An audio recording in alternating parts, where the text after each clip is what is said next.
São 40 anos de sacerdócio, dos quais 29 dedicados à paróquia Santo Antônio de Pádua. Além de pároco, é vigário-geral da Diocese de Araçatuba, coordenador do curso de Teologia para Leigos da UNA, professor de Doutrina Social da Igreja no Centro Universitário Unisalesiano e também membro da Academia Araçatubense de Letras. Eu estou falando do padre Charles Borg, nosso entrevistado de hoje no programa Identidade Pública. Como vai, padre? Tudo bem, Suzy? Eu estou bem, obrigado. Desde já, obrigada pela presença. Muito bom, muito obrigado. Padre, o senhor é natural da República de Malta, um país independente formado por 5 ilhas localizadas no mar Mediterrâneo ao sul da Itália. Estou bem de geografia, hein?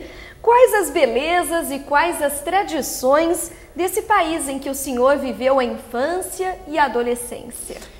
A Ilha de Malta é um arquipélago, como você acaba de dizer, está situado praticamente no meio do Mediterrâneo e, pela sua localização, sempre recebeu uma influência grande de todas as potências marítimas que havia no Mediterrâneo.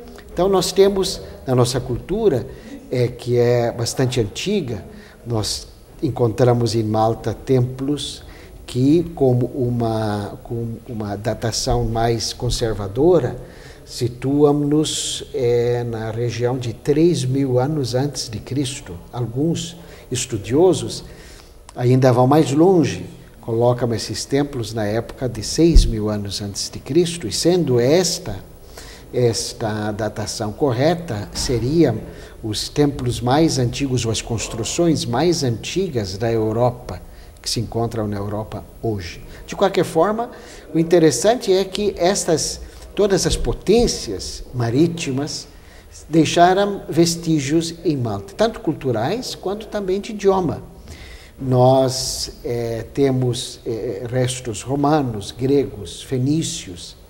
Depois nós temos também a influência moura, a árabe, que dominou o Mediterrâneo durante 200, 300 anos e, mais recentemente, de uma forma mais destacada, a influência dos cavalheiros de São João, hoje conhecidos como Cavaleiros de Malta, que ficaram em Malta durante 300 anos, e ainda a cultura inglesa, que até Napoleão passou por Malta, ficou 3 meses lá.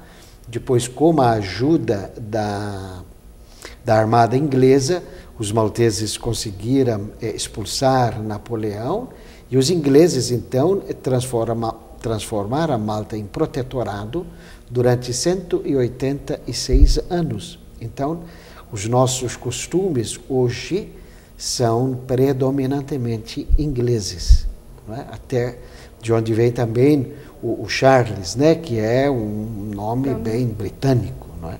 E como surgiu a sua vocação para o sacerdócio, padre?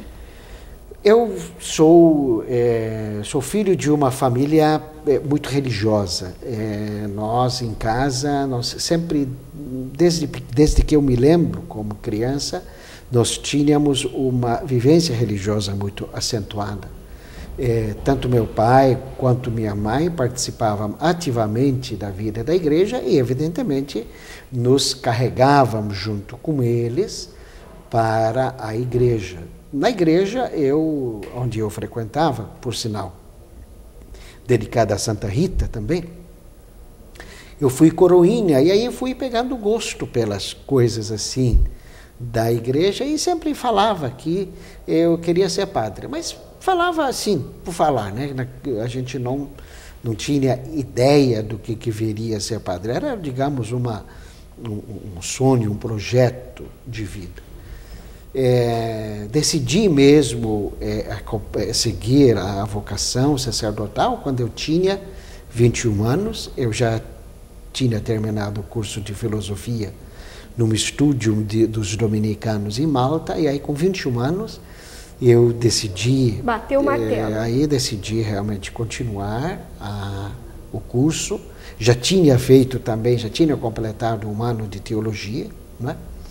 Eu fui ordenado com 23 anos. Eu terminei o curso com 6 meses de antecedência. Eu não podia ser ordenado padre, porque não completava ainda a idade mínima para ser padre. A idade mínima era 24 anos. Eu terminei o curso com 22 anos e 6 meses. Eu tive que ficar esperando 6 meses até completar 23 anos para ser ordenado padre. Em algum momento nessa trajetória, o senhor pensou em desistir? Então, foi justamente antes dos 21 anos, antes de tomar a decisão, eu já estava no seminário, eu havia tomado a decisão de parar. Inclusive, tinha já comunicado com os meus pais que não ia seguir, não ia continuar. Mas um padre, fazia parte do grupo de formadores, me sugeriu, falou, escuta, por que você não termina o curso sem compromisso? Continue, já está estudando, continua estudando, depois você toma a decisão. Você não é obrigado a tomar decisão com X anos, continue o curso. E foi realmente um momento assim, um momento de crise, né, que se passa pela vida de qualquer pessoa. Assentada a crise ou tirado aquele peso que tinha que tomar a decisão naquele momento, ou ficar ou largar, terminada aquela pressão de decidir, as coisas se acalmaram, tomei a decisão e estou aqui até hoje. E por que o senhor pensou em desistir? Houve algum episódio específico? Não, vem naquela questão existencial e natural também, de será que não é melhor ter família, não ter família, ficar? É essa questão mais assim ligada eu diria, uma questão existencial, né? Naquele tempo ainda não, este lado do celibato era ainda muito insistido, muito enfatizado, né? E a gente tinha um certo receio, né, de abraçar o celibato. Então foi esse momento, digamos, crise existencial, que abateu na vida da gente. Como o senhor disse, o senhor foi ordenado padre em outubro de 68, aos 23 anos de idade. Como foram os primeiros passos como padre? Olha, eu ordenado padre, eu continuei os meus estudos, porque eu fui convidado a fazer a licenciatura em filosofia e teologia. Então eu continuei os meus estudos, praticamente um ano, mesmo ordenado sacerdote, embora já trabalhasse na pastoral, mas a maior parte do tempo era dedicada aos estudos. Terminei a licenciatura e imediatamente eu recebi um convite para continuar a carreira acadêmica numa universidade de Roma. Mas no tempo de seminário eu comecei a cultivar a ideia de, caso eu viesse a ser ordenado padre, iria trabalhar num lugar onde não havia padres, né? Por aquele tempo nos visitou em Malta, no seminário, um padre que trabalhava no Brasil. Hoje, este padre é bispo emérito de União da Vitória, no Paraná. E falava do trabalho deles aqui no Brasil, da grande necessidade que havia de padres aqui no Brasil. E eu tomei comigo mesmo a decisão de que, caso viesse a ser padre, eu viria para o Brasil. E como seus pais receberam essa notícia? Pois é, eu não comentei com ninguém, ficou comigo. Mas depois, então, de ordenado padre, terminada a licenciatura e ter recebido dos meus superiores esta proposta de eu continuar os estudos em Roma, eu falei, olha, minha decisão não é outra. Minha decisão é ir para o Brasil. Não é? Foi uma resposta que ninguém imaginava receber, não é? Porque, evidentemente, havia uma carreira acadêmica diante da gente, né? Que já estava sendo desenvolvida, né? Tudo, exatamente. E tudo indicava que eu fosse continuar na carreira acadêmica, né? Então, esta minha proposta, primeiramente, causou um certo digamos assim, surpresa, né? Mas eu ainda não tinha comentado em casa esta minha decisão. E aí eu fui para casa e estávamos todos reunidos, não é? E eu falei para os meus familiares, meus pais e meus irmãos, olha, acabo de pedir para ir ao Brasil, né? E eu lembro a reação de espanto da minha mãe, né? Especialmente da minha mãe, né? Minha mãe olhou para mim e falou assim, mas para o Brasil, meu filho, né? Naquele tempo, 1970, o Brasil representava o fim do mundo, não é? Havia pouquíssimas informações a respeito do Brasil e as poucas informações que havia tirando as informações sobre o futebol eram informações assim distorcidas, né? Não eram assim tão fiéis. Então, no Brasil representava assim, digamos, uma terra difícil, não é? Mas eu tinha tomado decisão e, feita aquela decisão, eu encontrei todo o apoio também dos meus familiares. E aqui desembarcou aos 25 anos de idade. Até chegar a Araçatuba, por quais cidades o senhor passou? Eu primeiro fui a Faxinal, onde havia padres malteses, não é? Fiquei na Faxinal, no estado do Paraná. Fiquei fiquei 2 anos e meio, mais ou menos, 2 anos e 9 meses. Depois eu fui transferido para Londrina. Também havia padres malteses trabalhando em Londrina. Em Londrina fiquei 7 anos, né? Até de 1973, até 1980, quando vim para Araçatuba. Padre, nós vamos interromper a entrevista para um breve intervalo comercial. Nós voltamos em instantes, não saia daí.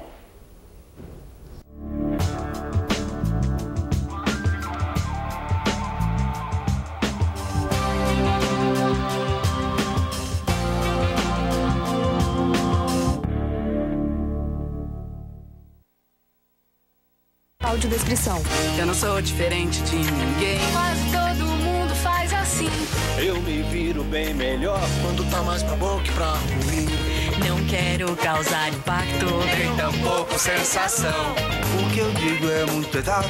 É o que cabe na canção. Eu não sei viver triste sozinho. É a minha condição. Iguais na diferença. Campanha pela inclusão das pessoas com deficiência.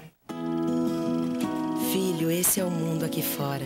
Bonito, colorido, cheio de vida. Eu não sei exatamente quando você vai chegar, mas eu sei que tudo vai acontecer naturalmente. Eu estarei contigo e farei o melhor com toda a segurança. Eu tô pronta para sua chegada. Toda mulher está. É natural. Assim como é natural o amor que eu já sinto por você. Parto normal. Deixe a vida acontecer naturalmente. Ministério da Saúde. Brasil, um país de todos.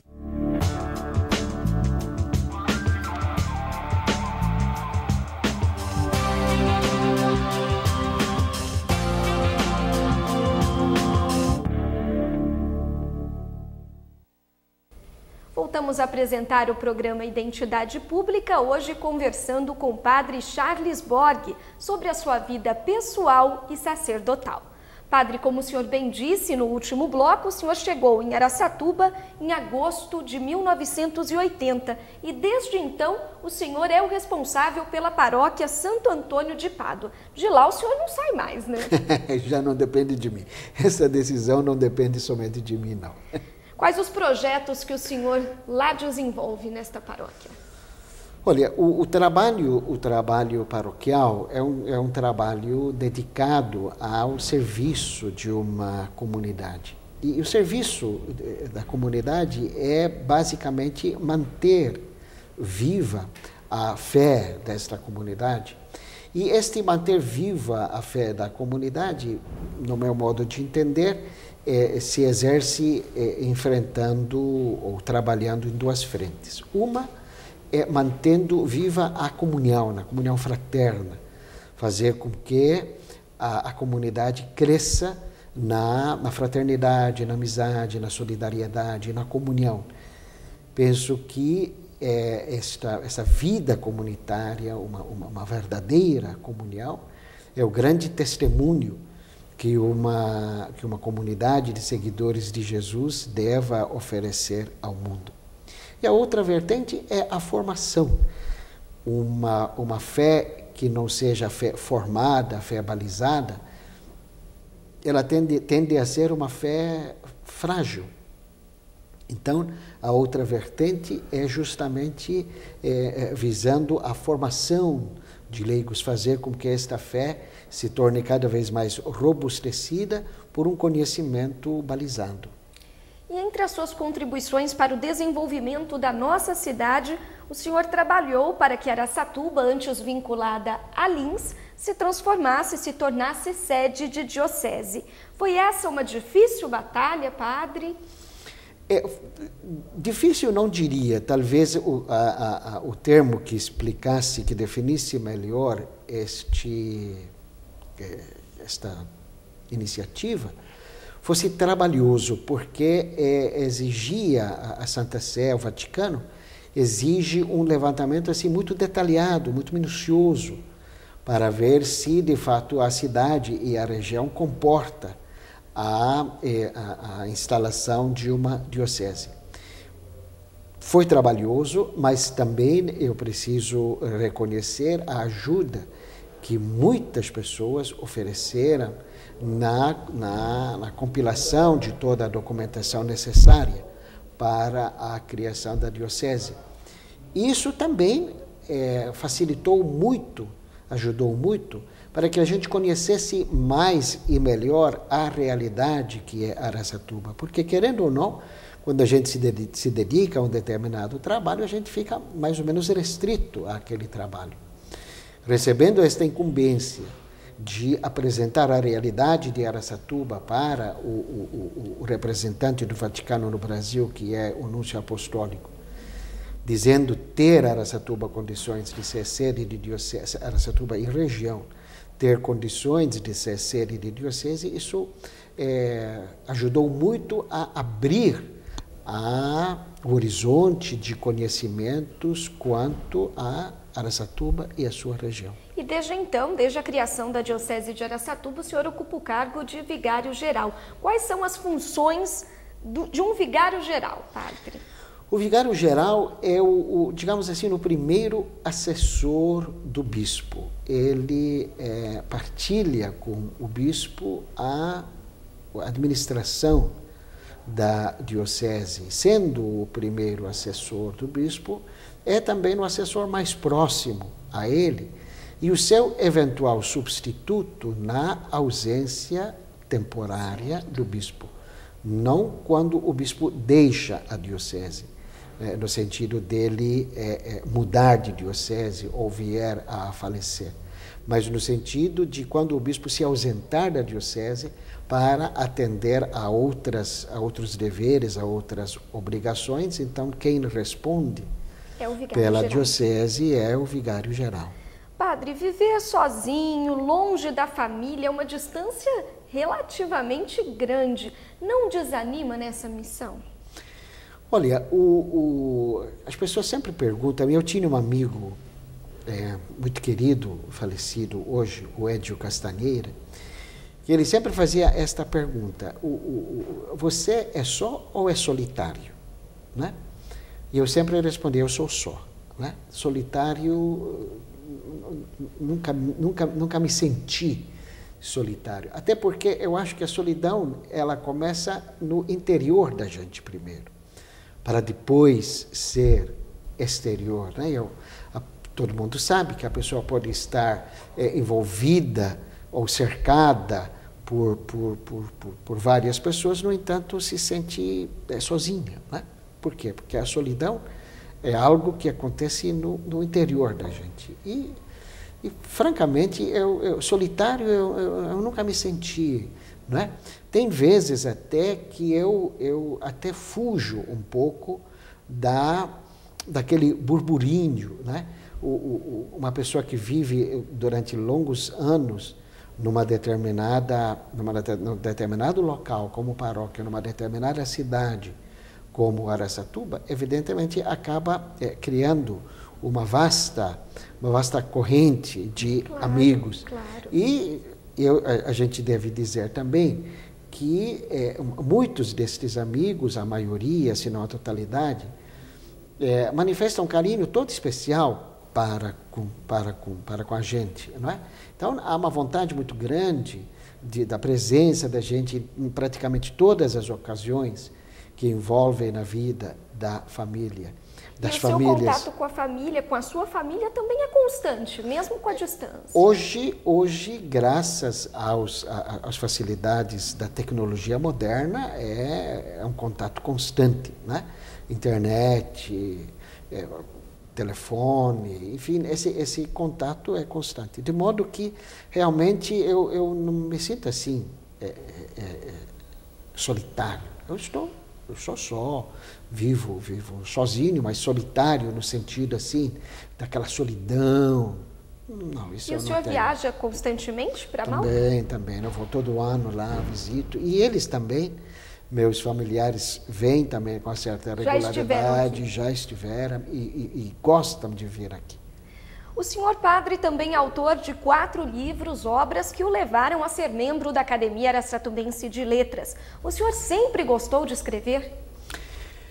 Eu acho que a comunicação é um dom que está presente, Deus deu esse dom para a gente. E já quando eu morava em Londrina, eu comecei a fazer essas incursões jornalísticas, digamos assim.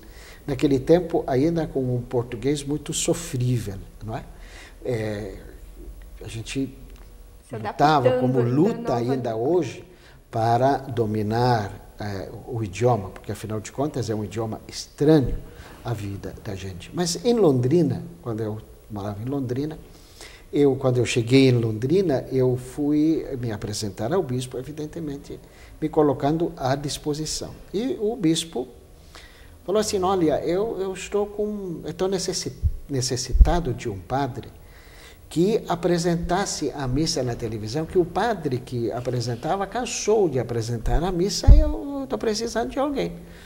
E eu, muito cara de pau, me ofereci, se quiserem, me ofereço, né? E comecei a participar da televisão sem entender nada da linguagem televisiva, não é? Mas, por minha sorte, a equipe que acompanhava o padre anterior, que celebrava a missa pela televisão, era uma equipe de comunicadores. Eles tinham, inclusive, uma emissora de rádio em Londrina. E eles falaram, olha, você leva jeito para a comunicação, né? Então, eu fui aprendendo a linguagem da televisão e fui aprendendo também a linguagem do rádio. E, através deles, comecei também a trabalhar em rádio, em Londrina. Durante os 7 anos que eu trabalhei em Londrina, eu tinha 3 programas radiofônicos, tinha este trabalho de televisão e ainda essas aventuras jornalísticas, digamos assim, né? E com isto, eu fui aprendendo, fui dominando o idioma. Quando eu vim para Araçatuba, eu quis dar continuidade a este trabalho. Televisão não havia, mas havia rádio e havia jornal. E o senhor continuou? Eu continuei e o trabalho da gente foi sendo aprovado a ponto de hoje, tem então uma coluna num jornal aqui local, tem também um programa semanal numa emissora de televisão, não é? E o trabalho de escritor. Foi nesse trabalho de escrever para os jornais que as pessoas foram incentivando. Por que você não reúne os artigos, a matéria num livro? Eu sempre me achava assim, mas estou me achando meio atrevido, né? Vindo de longe, escrever numa língua estranha, como que eu sempre tinha esta impressão de eu ser atrevido. Mas, de tanta insistência, apresentei o projeto a uma editora, aprovou a editora, publicou o livro e daí para frente comecei a criar um pouquinho mais de coragem, né?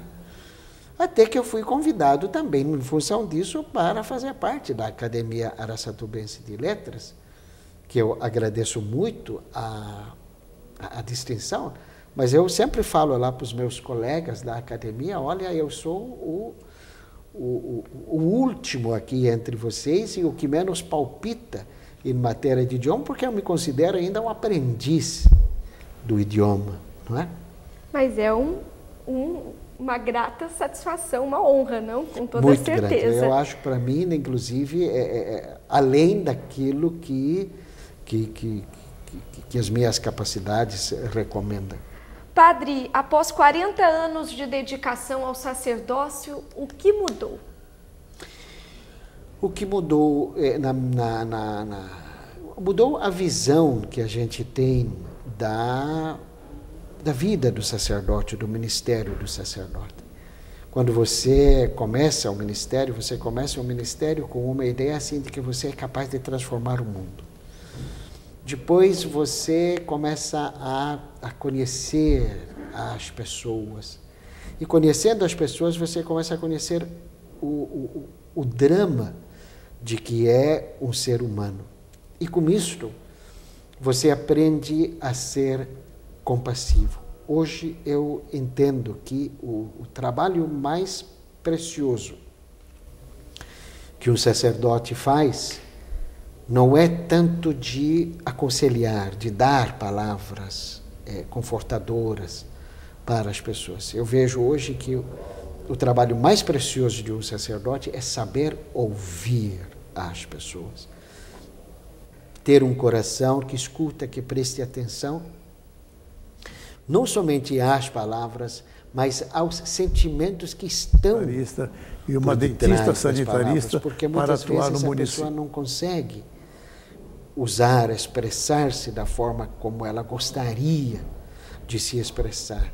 Mas quando você ouve a pessoa, quando você tenta captar aquilo que a pessoa quer passar para você, você tentar chegar àquela angústia, aquele sofrimento que está afligindo a pessoa, automaticamente você estabelece com essa pessoa comunhão, estabelece com essa pessoa confiança e as palavras que você dirige a elas são consequência desta acolhida.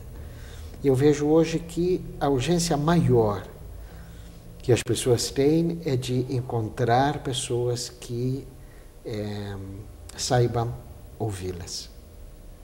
Padre, o programa Identidade Pública de hoje vai ficando por aqui e eu gostaria de agradecê-lo pela disponibilidade em nos contar essa história de vida pessoal, sacerdotal e nos ter deixado essa lição tão bonita hoje. Muito obrigada. Eu também agradeço esta oportunidade de conversar com você, Suzy, e conversar também com os nossos telespectadores.